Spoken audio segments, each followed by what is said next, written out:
ಕನ್ನಡ ಚಿತ್ರರಂಗಕ್ಕೆ ಇಂದು ದುಃಖದ ಸುದ್ದಿ ಎದುರಾಗಿದೆ. ಖ್ಯಾತ ನಟ ದಿಲೀಪ್ ರಾಜ್ ಅವರು ಹೃದಯಾಘಾತದಿಂದ ನಿಧನರಾಗಿದ್ದಾರೆ. ಇಂದು ನಸುಕಿನ ಜಾವ ತಮ್ಮ ನಿವಾಸದಲ್ಲಿದ್ದಾಗಲೇ ಅವರಿಗೆ ತೀವ್ರ ಹೃದಯಾಘಾತ ಸಂಭವಿಸಿದೆ ಎಂದು ತಿಳಿದು ಬಂದಿದೆ.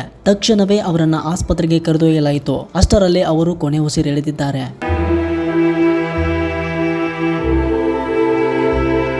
ನಿಧನವಾಗುವ ವೇಳೆಗೆ ಅವರಿಗೆ 47 ವರ್ಷ ವಯಸ್ಸಾಗಿತ್ತು.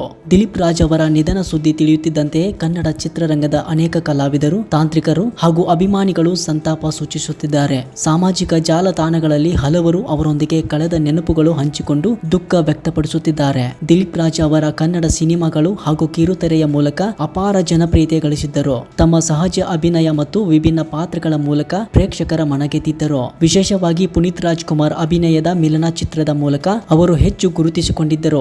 ಜೊತೆಗೆ ಯೂಟರ್ನ್, ಆರ್ಕೆಸ್ಟ್ರಾ ಮೈಸೂರು ಹಾಗೂ ನಿಮ್ಮ ವಸ್ತುಗಳಿಗೆ ನೀವೇ ಜವಾಬ್ದಾರರು ಸೇರಿದಂತೆ ಹಲವು ಸಿನಿಮಾಗಳಲ್ಲಿ ನಟಿಸಿದ್ದರು. ಇತ್ತೀಚಿನ ದಿನಗಳಲ್ಲಿ ಅವರು ಕಿರುತೆರೆಯಲ್ಲಿ ಹೆಚ್ಚು ಸಕ್ರಿಯರಾಗಿದ್ದರು. ಹಿಟ್ಲರ್ ಕಲ್ಯಾಣ ಧಾರಾವಾಹಿಯಲ್ಲಿ ಅಭಿನಯಿಸಿದ ಅವರು ಪಾರು ಮತ್ತು ನಾನಿನ್ನ ಬಿಡಲಾರೆ ಧಾರಾವಾಹಿಗಳನ್ನು ನಿರ್ಮಿಸುವ ಮೂಲಕ ನಿರ್ಮಾಪಕರಾಗಿಯೂ ಹೆಸರು ಮಾಡಿದ್ದರು. ದಿಲೀಪ್ ರಾಜ್ ಅವರ ಅಗಲಿಕೆ ಕನ್ನಡ ಚಿತ್ರರಂಗಕ್ಕೆ ತುಂಬಲಾರದ ನಷ್ಟವಾಗಿದ್ದು, ಅವರ ಆತ್ಮಕ್ಕೆ ಶಾಂತಿ ಸಿಗಲಿ ಎಂದು ಅಭಿಮಾನಿಗಳು ಪ್ರಾರ್ಥಿಸುತ್ತಿದ್ದಾರೆ.